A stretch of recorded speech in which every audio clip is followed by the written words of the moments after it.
Jumpa dalam seri Katekese. Kali ini kita akan mendalami tentang perayaan-perayaan seputar masa Natal. Selanjutnya, kita ikuti penjelasan berikut.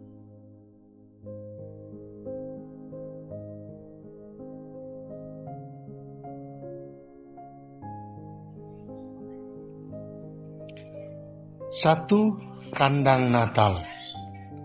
Kapan kandang Natal dibuat?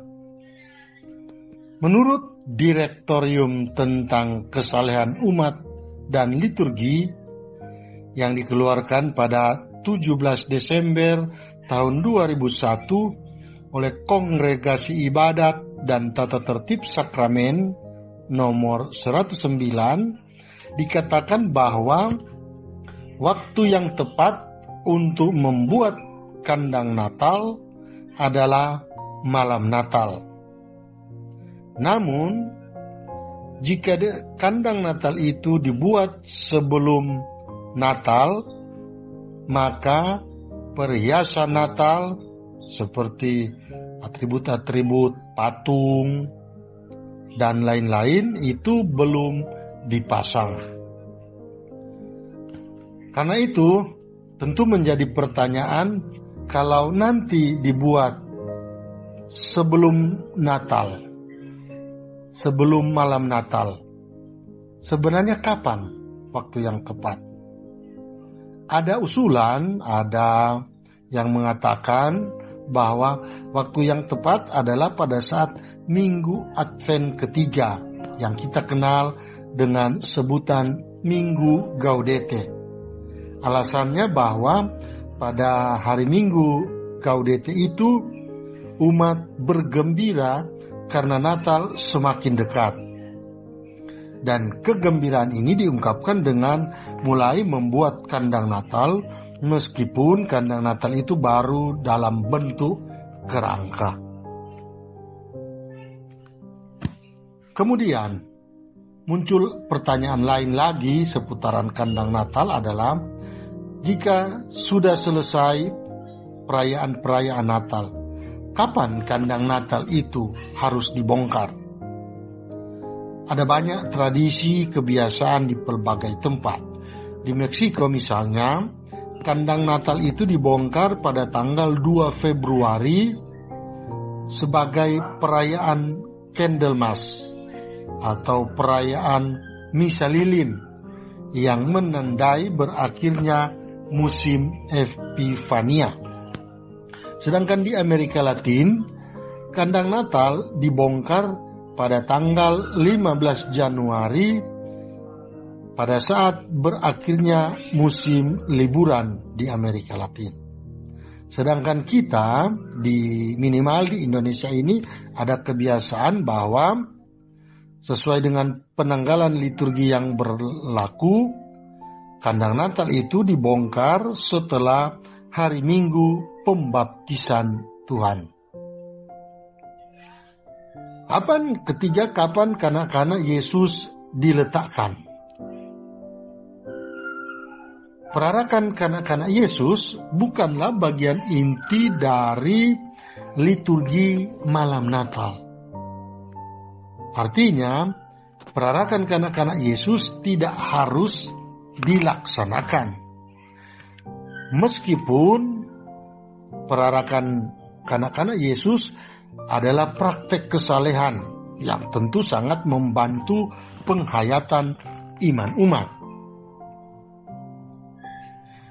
Tradisi yang berlaku selama ini adalah bahwa selalu ada perarakan kanak-kanak Yesus.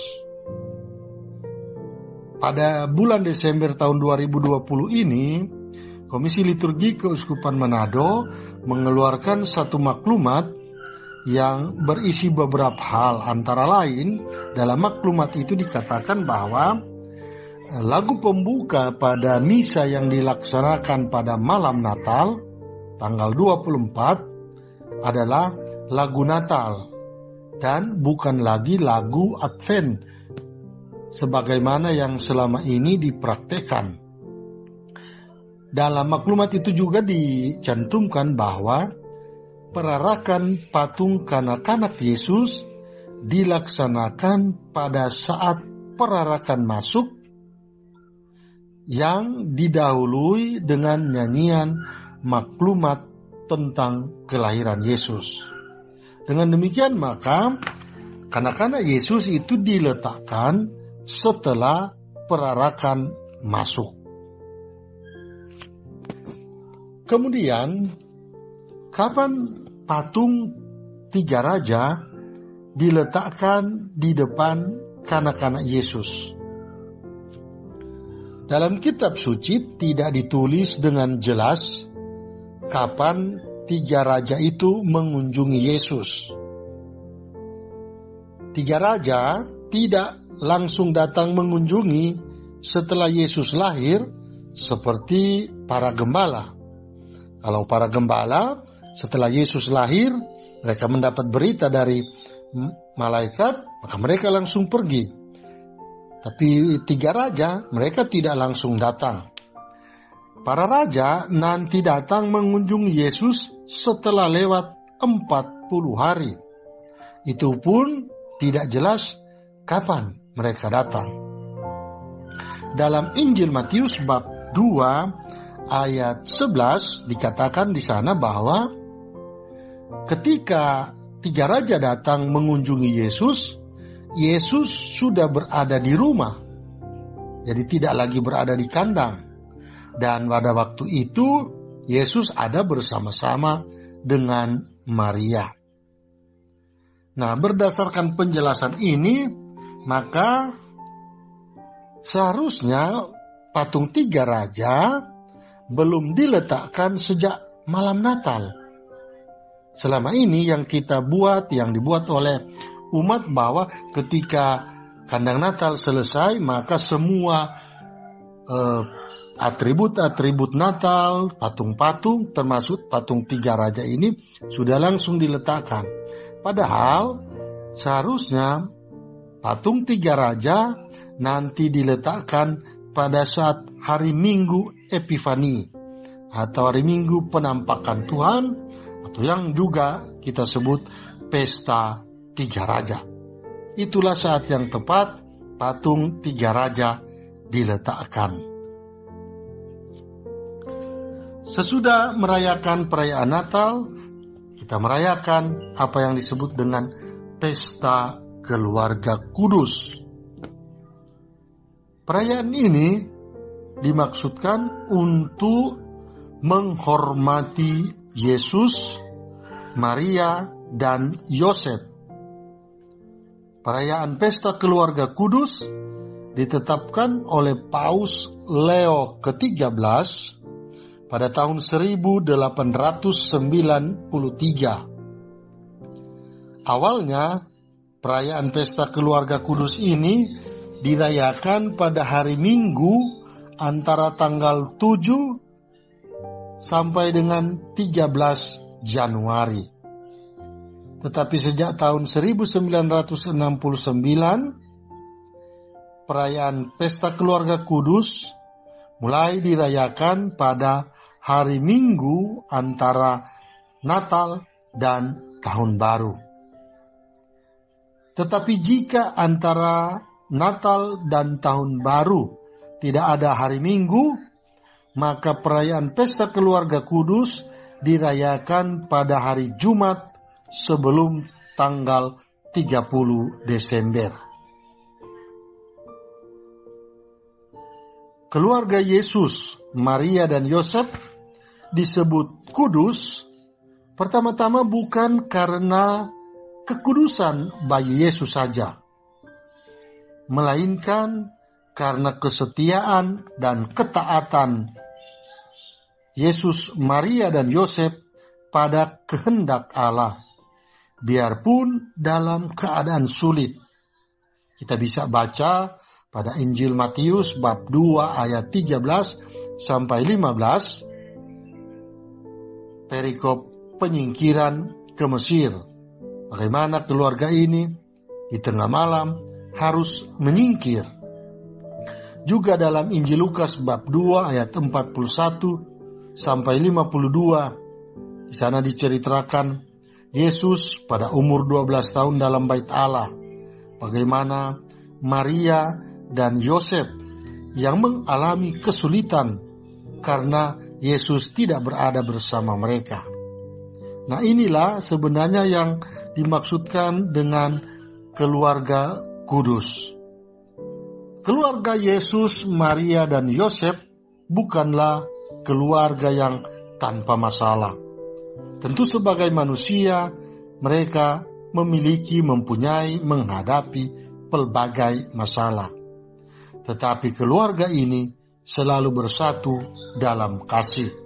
Keluarga ini selalu berharap dan mempercayakan keluarga mereka pada kehendak Allah. Keluarga Yesus, Maria, dan Yosef selalu bersatu dengan Allah.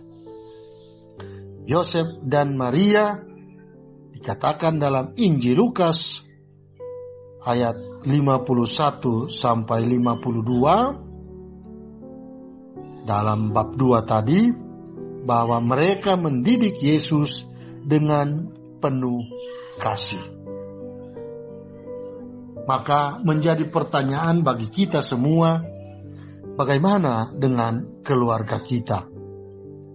Kita semua, keluarga kita masing-masing tentu menghadapi begitu banyak kesulitan dan tantangan.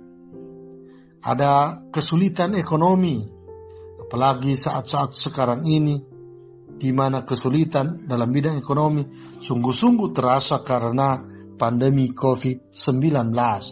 Ada kesulitan dalam akses, ada kesulitan dalam bidang pendidikan. Anak-anak sampai hari ini belum bisa mengikuti tatap muka dalam program belajar mengajar. Anak-anak harus belajar lewat daring, yang dimana banyak anak juga mengalami kesulitan karena akses teknologi informasi. Banyak keluarga juga mengalami kesulitan dalam relasi suami istri, relasi antara orang tua dan anak, pergaulan anak-anak, masalah sosial kemasyarakatan, masalah pekerjaan, di mana begitu banyak orang yang mengalami PHK. Banyak keluarga-keluarga yang juga usaha gagal. Ada banyak juga yang mengalami kesulitan dalam bidang kesehatan dan lain-lain. Dalam situasi itu, pertanyaannya, apakah kita selalu bersatu dengan Tuhan? Apakah kita selalu dekat dengan Tuhan?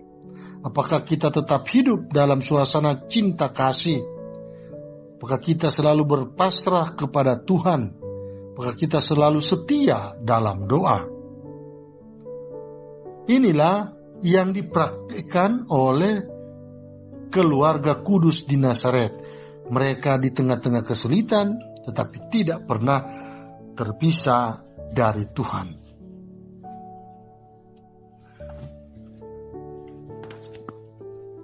Yang keempat, pesta Epifani atau pesta penampakan Tuhan, atau juga yang kita sebut dengan pesta Tiga Raja.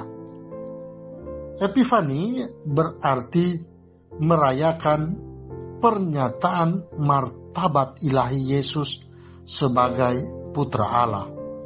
Demikian yang ditulis dalam Katekismus Gereja Katolik artikel 528. Jadi sekali lagi, Epifani berarti pernyataan martabat ilahi. Mari kita lihat sejarah pesta Epifani. Penampakan Tuhan atau pernyataan bahwa Yesus itu memiliki martabat ilahi dapat dilihat dalam kitab suci. Antara lain sudah disinggung dalam Perjanjian Lama, yaitu dalam kitab 2 Makabe bab 15 ayat 27. Di sana diceritakan bagaimana Allah menyatakan dirinya sebagai yang ilahi kepada bangsa Israel. Dan dalam kitab suci Perjanjian Baru, dalam surat kedua Timotius bab 1 ayat 10 diceritakan atau ditulis tentang kelahiran Kristus dan penampakannya sesudah kebangkitan. Pada mulanya, peristiwa kebangkitan itu menjadi momen keilahian Yesus. Bahwa Yesus itu ilahi, Yesus itu putra Allah, itu merujuk pada kebangkitan.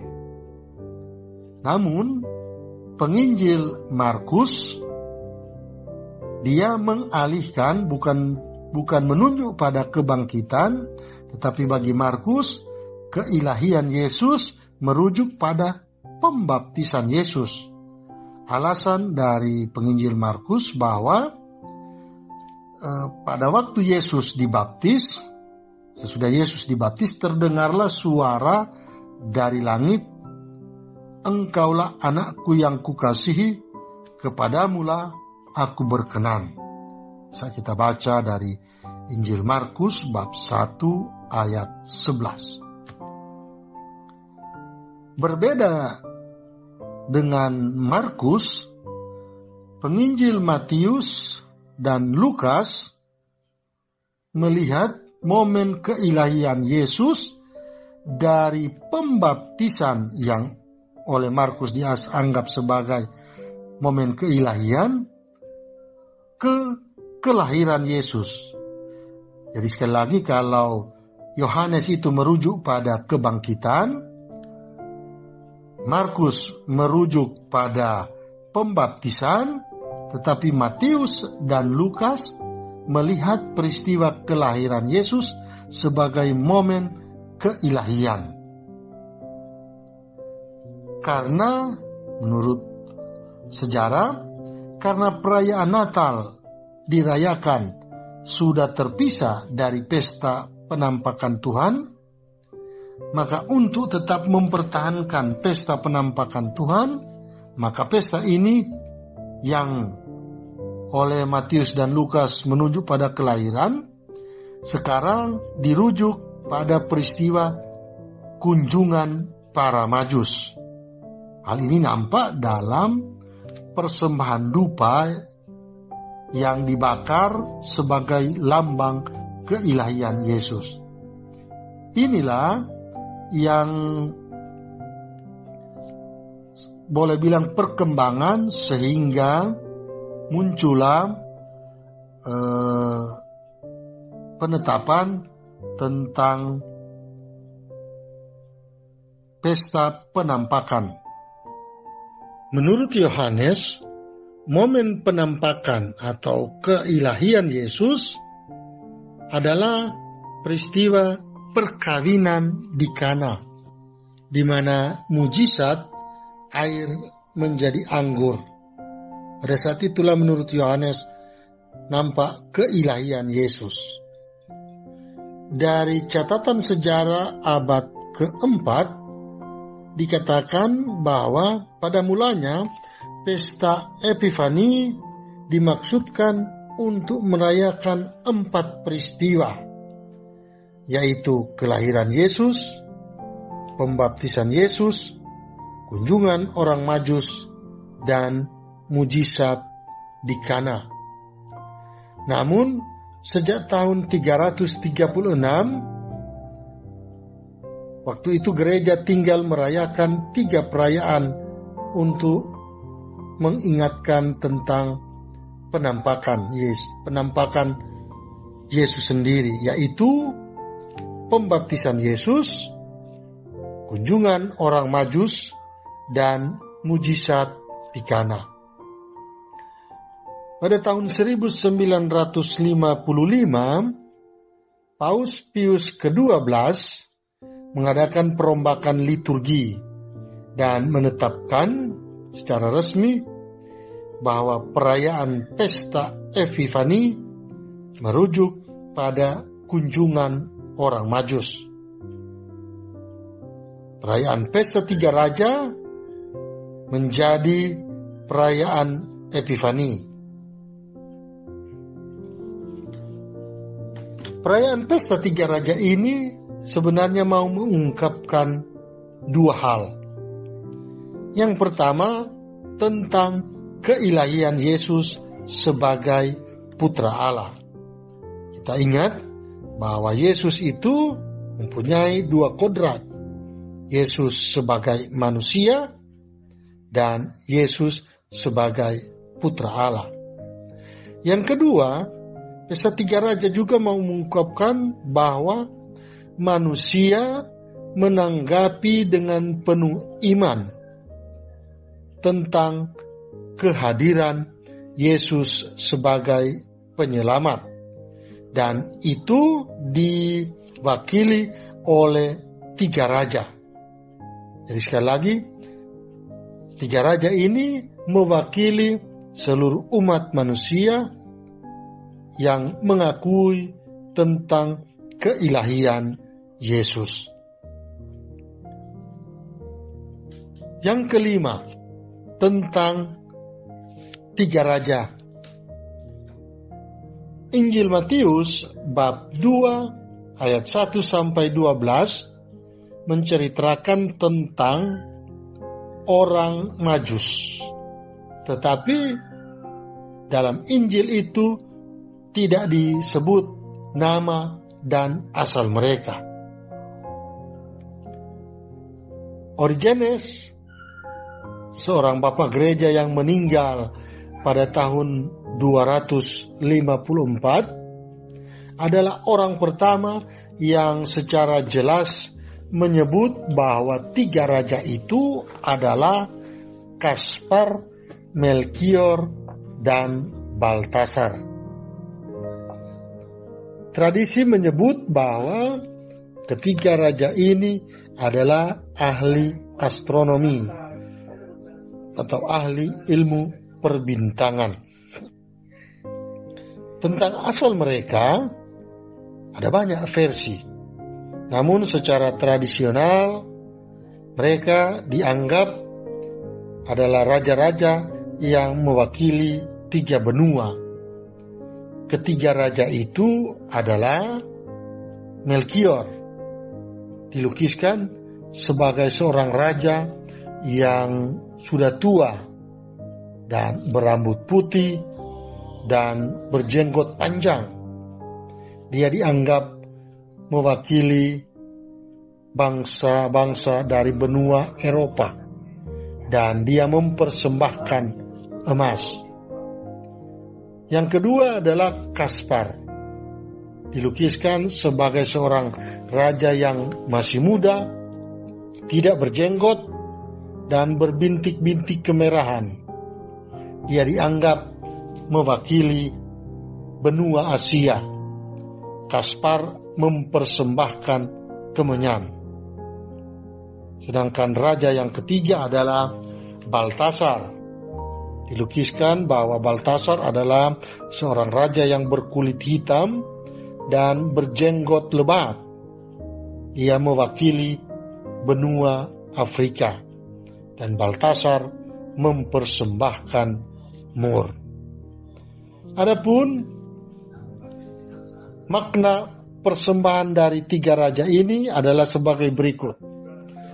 Persembahan emas ini melambangkan bahwa Yesus itu sebagai Raja Agung. Persembahan kemenyan mau melambangkan Yesus sebagai Imam Agung. Sedangkan persembahan mur melambangkan Yesus yang mati menebus dosa manusia karena penyelamat. Ini makna dari ketiga persembahan raja-raja itu. Yang keenam, tradisi pemberkatan rumah. Gereja Katolik sangat kaya dengan tradisi dan simbol iman. Salah satu tradisi adalah tradisi pemberkatan rumah dengan kapur. Hanya saja memang kita di Keuskupan Manado ini banyak sekali umat yang belum mengenal tradisi ini, karena tradisi ini memang jarang dipraktikkan di Keuskupan Manado ini. Padahal tradisi ini sudah begitu lama dipraktikkan di daerah-daerah tertentu di luar negeri. Perayaan pemberkatan rumah dilaksanakan pada pesta penampakan Tuhan atau pesta Epifani. Inspirasi biblisnya berasal dari Injil Matius bab 2 ayat 1 sampai 12, yaitu kunjungan orang Majus yang memberikan persembahan. Apa yang kita bisa buat di paroki-paroki atau di stasi-stasi sehubungan dengan pesta pemberkatan atau tradisi pemberkatan rumah ini? Pastor paroki memberkati sebelum perayaan Ekaristi dimulai. Pastor paroki memberkati kapur, air, dan garam yang dibagi-bagikan kepada masing-masing keluarga, atau keluarga bisa mengambilnya setelah diberkati oleh pastor. Kemudian kepala keluarga bersama dengan anggota keluarga setelah mengikuti perayaan Ekaristi di rumah, mengikuti perayaan Ekaristi di gereja. Ketika mereka kembali ke rumah, kepala keluarga memberkati rumah dengan air yang sudah dicampuri garam, kemudian menuliskan pada pintu masuk, pada palang pintu masuk di rumah, menuliskan angka 20, kemudian tanda salib, atau kita buat semacam tanda tambah, itu simbol salib, huruf C, lalu tanda salib lagi, huruf M, kemudian tanda salib, huruf B, tanda salib, dan angka 20 atau angka lain sesuai tahun, dan itu ditulis dengan menggunakan kapur.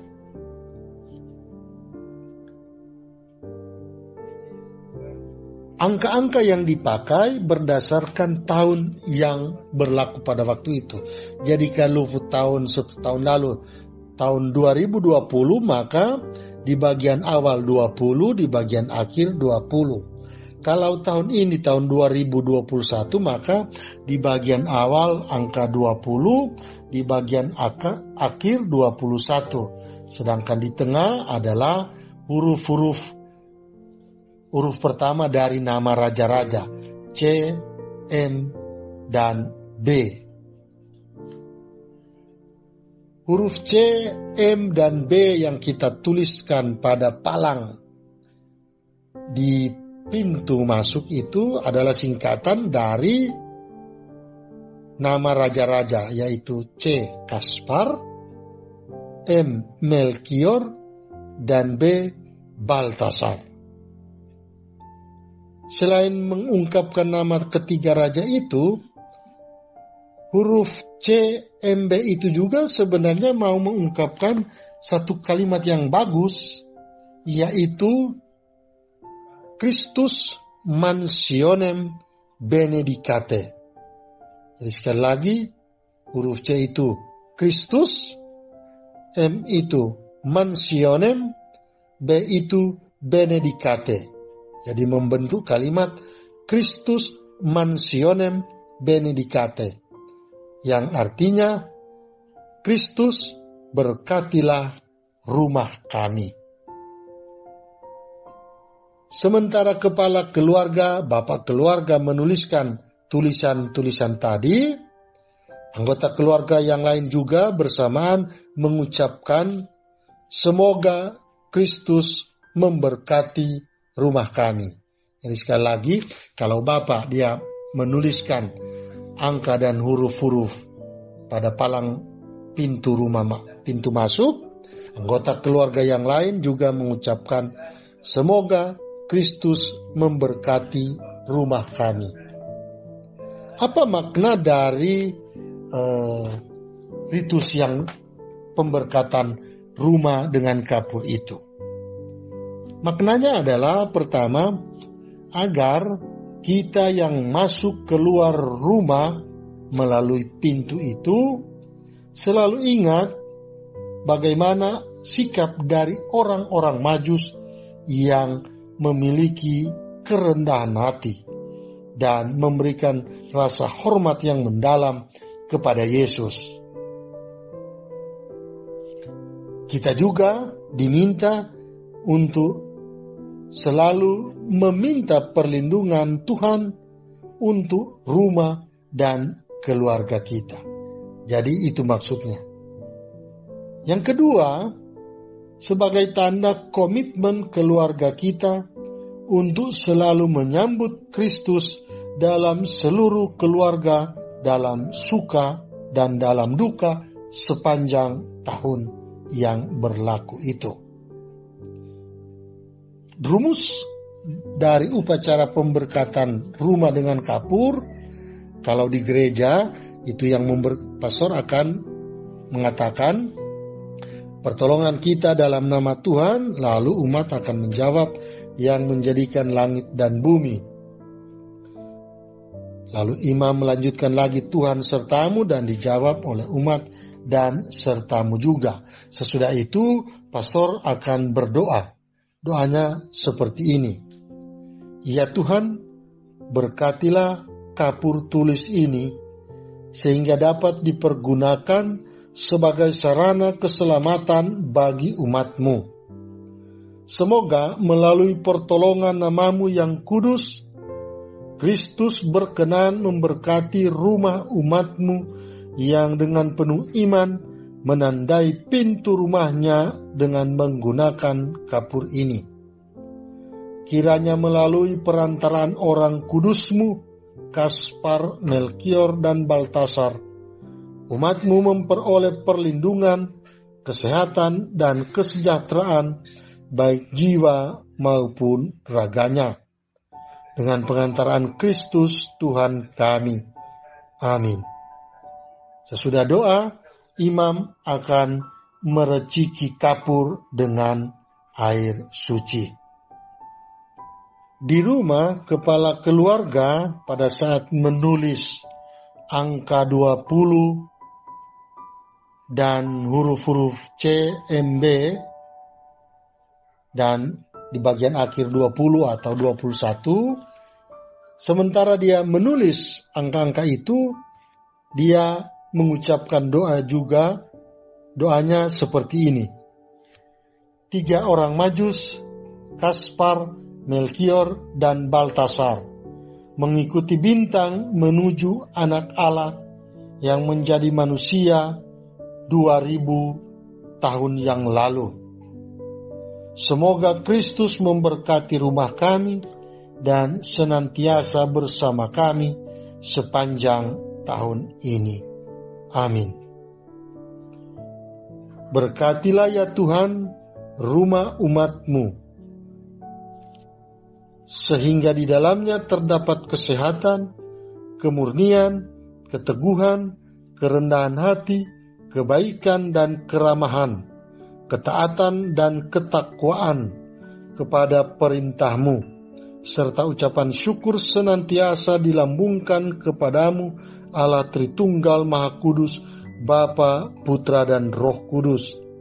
Semoga berkat-Mu senantiasa menaungi dan tetap tinggal di dalam rumah dan mereka yang akan menempatinya. Kiranya rumah dan keluarga umat-Mu Kau mampukan menjadi saluran berkat dan kasih-Mu kepada siapapun yang akan berkunjung serta sesama di sekitarnya. Dengan pengantaran Kristus Tuhan kami. Amin. Tuhan berkati dan Bunda merestui. Itu rumusan upacara pemberkatan rumah dengan kapur, baik upacara di gereja ketika imam memberkati air, garam, dan kapur, maupun pada saat kepala keluarga bersama anggota keluarga menulis angka dan huruf-huruf di rumah.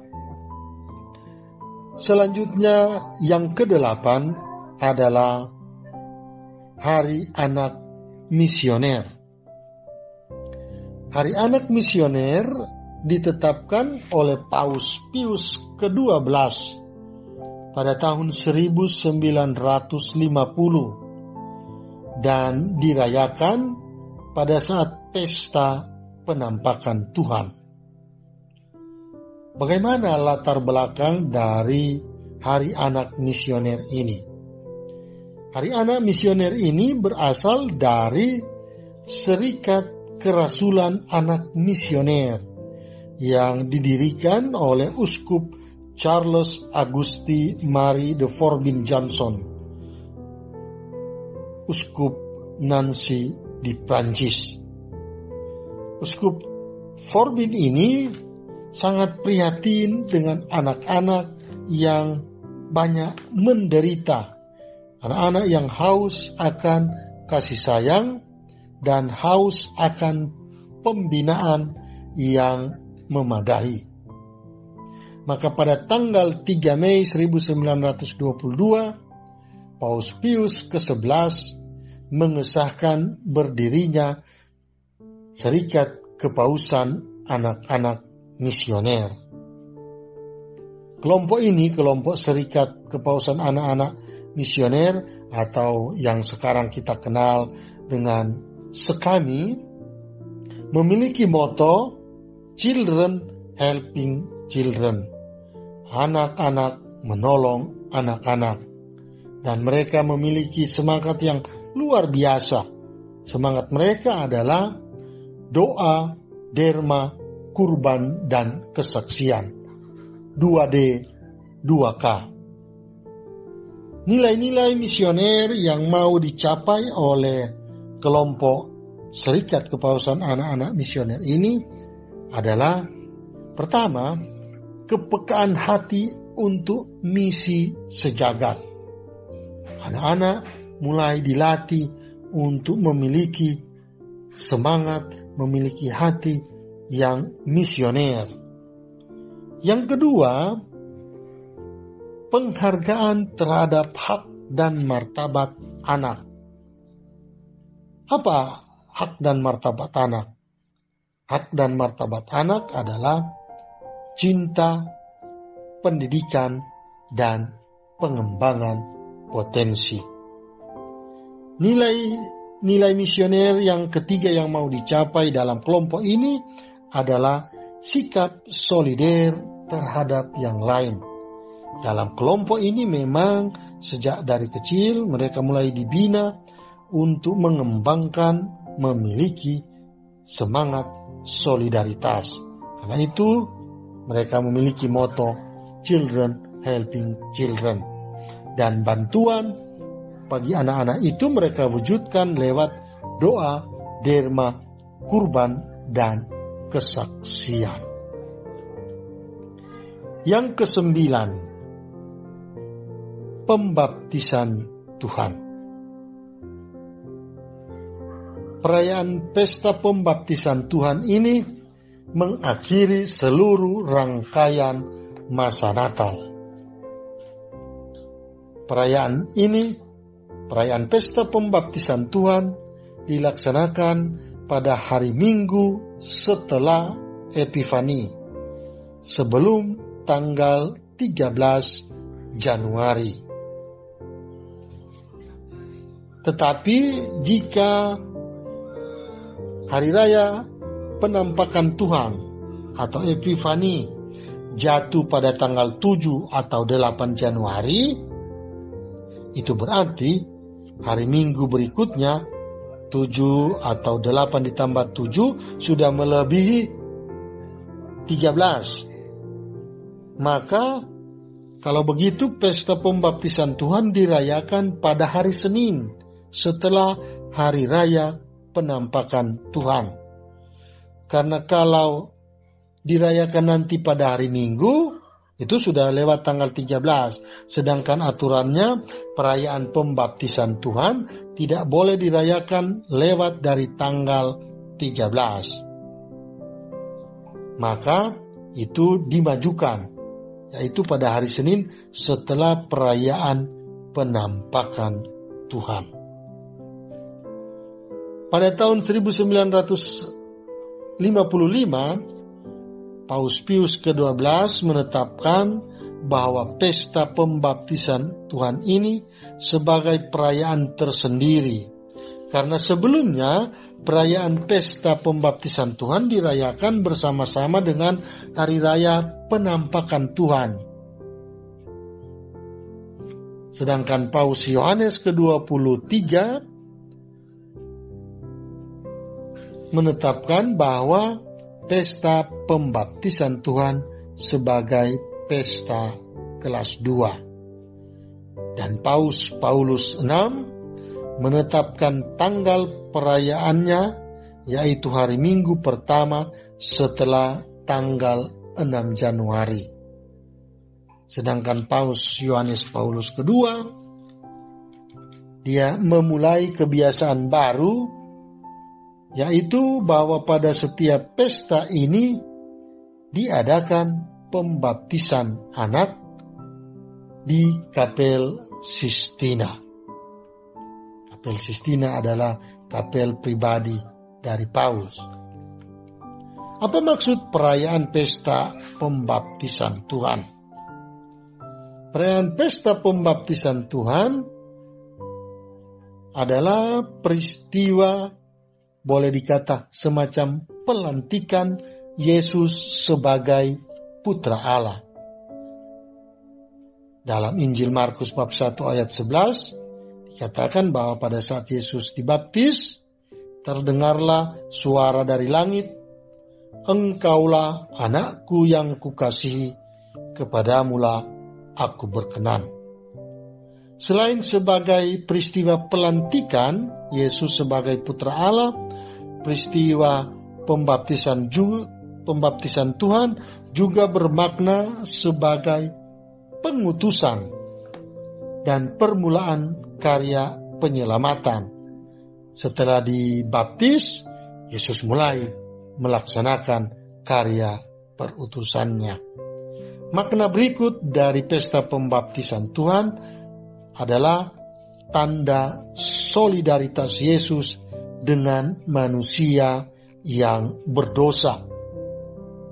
Sebenarnya Yesus bisa saja tidak perlu dibaptis karena dia adalah Putra Allah. Tetapi Yesus bersedia dibaptis di Sungai Yordan. Kita ingat cerita bahwa ketika Yesus datang, Yohanes pertama menolak, tidak mau membaptis dia. Tetapi Yesus justru meminta dibaptis. Karena apa? Yesus mau menunjukkan solidaritasnya dengan manusia lain yang dibaptis juga pada saat itu, sebagai tanda solider dengan orang yang berdosa. Arti berikut dari perayaan pembaptisan Tuhan adalah mau mengajak kita kembali untuk menghayati sakramen baptis yang sudah kita terima. Kita semua sudah dibaptis, tapi menjadi pertanyaannya, apakah kita sungguh-sungguh menghayati sakramen baptis yang sudah kita terima itu dan mempraktekkan apa yang kita sudah terima pada saat dibaptis.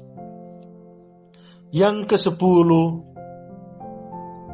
perayaan Yesus dipersembahkan di Bait Allah. Sebenarnya perayaan ini sudah tidak masuk dalam rangkaian perayaan masa Natal. Namun sesuatu yang masih sangat berarti karena masih berhubungan dengan perayaan Natal. meskipun perayaannya dilaksanakan sudah bukan pada masa Natal. Perayaan Yesus dipersembahkan di Bait Allah dirayakan setiap tanggal 2 Februari.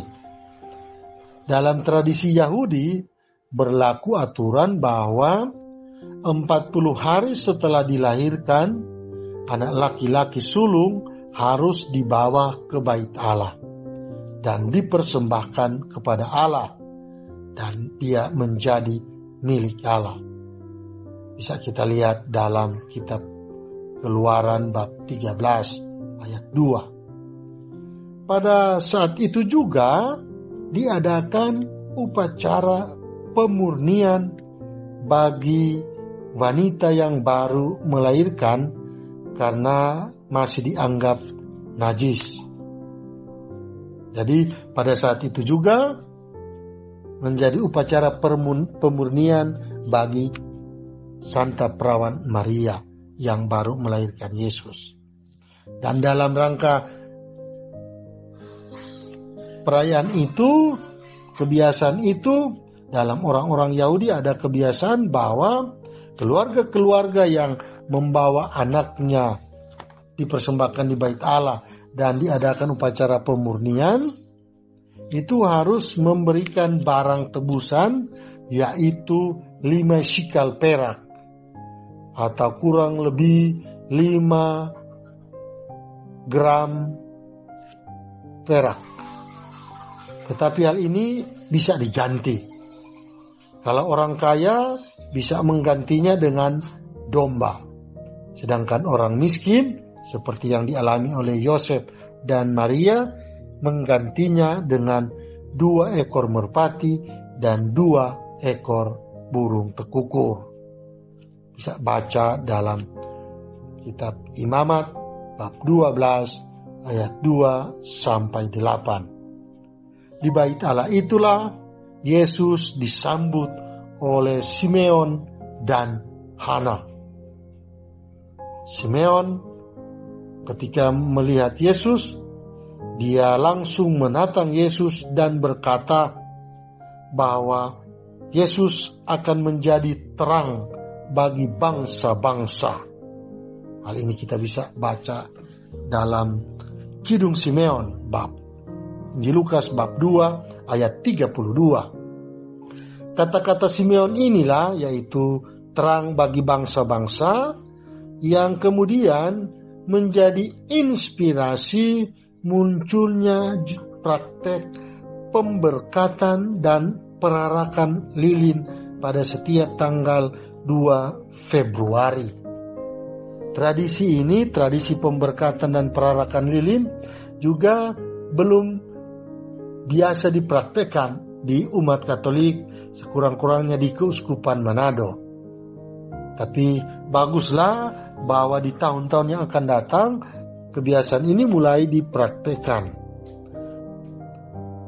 Pada praktek pemberkatan dan perarakan lilin itu biasanya dilaksanakan pada saat misa, dan karena itu misa yang dilaksanakan itu disebut Candlemas atau misa lilin. Juga disebut juga pesta pentahiran Bunda Perawan Maria. Jadi sekali lagi perayaan Yesus dipersembahkan di Bait Allah itu juga menjadi perayaan pemberkatan dan perarakan lilin, juga perayaan pentahiran Bunda Perawan Maria.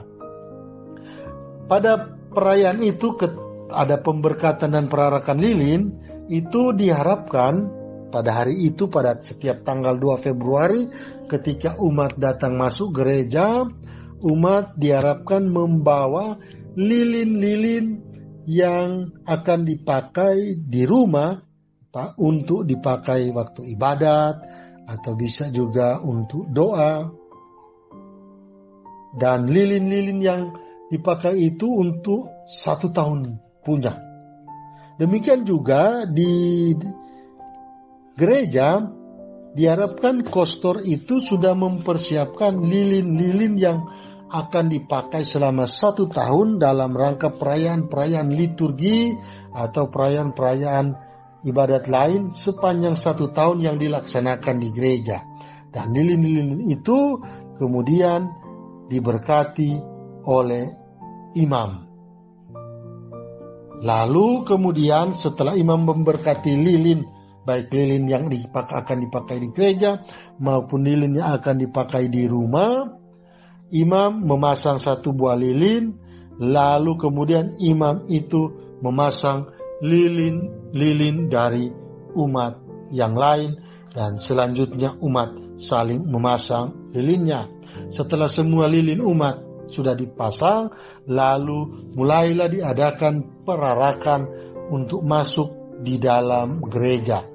Imam bersama petugas liturgi dan umat dengan lilin bernyala berarak memasuki gereja. Sementara itu bisa dinyanyikan puji syukur 478. Dalam misa itu juga biasanya diadakan pemberkatan bagi anak-anak. Sebagaimana Yesus yang dibawa ke bait Allah, dipeluk oleh Simeon dan diberkati, demikian juga anak-anak diberkati oleh imam. Mudah-mudahan tradisi pemberkatan dan perarakan lilin ini pada tahun-tahun yang akan datang bisa dipraktekkan di stasi-stasi dan di paroki-paroki.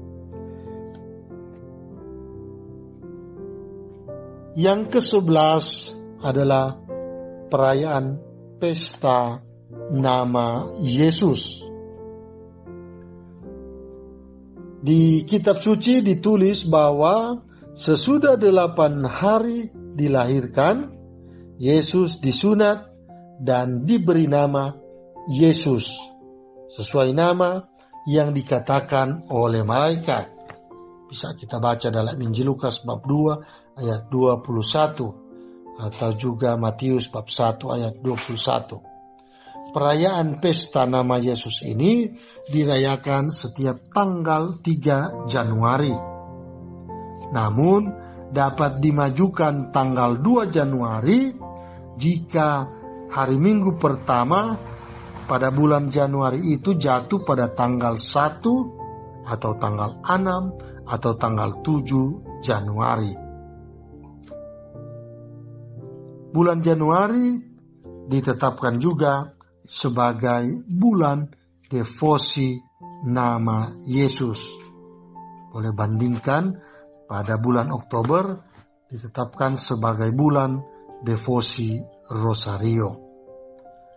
Nama Yesus berarti Tuhan menyelamatkan atau Tuhan adalah keselamatan sesuai dengan apa yang telah Ia lakukan. Ada 4 berkat yang diterima bila menyerukan nama Yesus yang tersuci. Berkat yang pertama adalah bahwa dengan menyerukan nama Yesus yang tersuci itu akan membawa pertolongan dalam kebutuhan fisik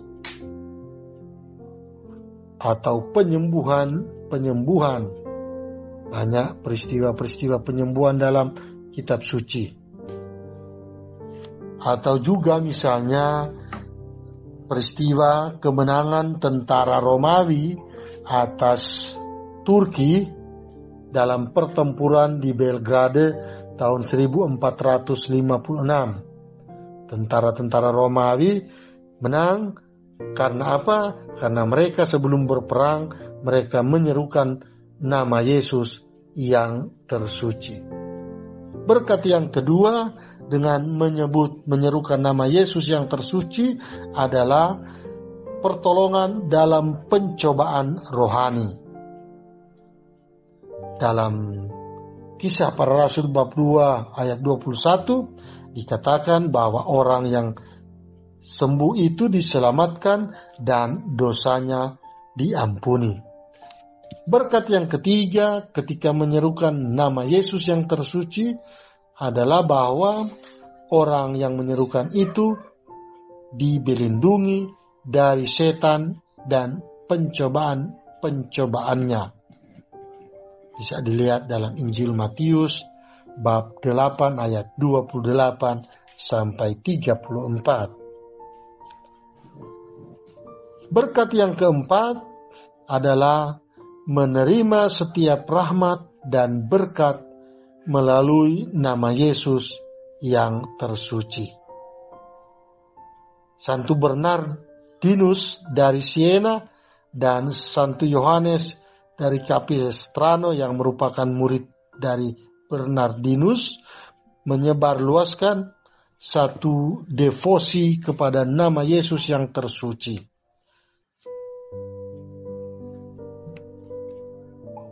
Kedua orang santo ini di kemudian hari memperkenalkan monogram yang kita kenal sekarang dengan monogram IHS. 3 huruf IHS. Huruf ini adalah singkatan dari Yesus Hominum Salvator. Yesus penyelamat manusia. Dan orang yang setia mendaraskan litani nama Yesus yang tersuci akan memperoleh indulgensi sebagian.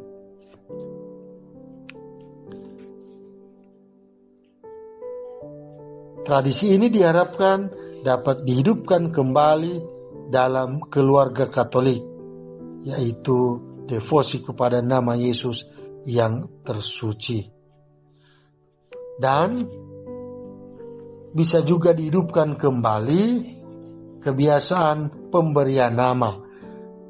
Ada tempat stasi yang sudah ada kebiasaan apabila akan diberikan nama kepada anak, maka mereka membuat upacara atau ibadat singkat yang disebut ibadat pemberian nama. Artinya kita harus menjaga nama baik kita. Tetapi juga yang lebih penting adalah dengan upacara pemberian nama ini kita diharapkan bertindak sesuai dengan nama kita. Demikian katekese seputar perayaan masa Natal dan 1-2 perayaan yang berkaitan dengan Natal.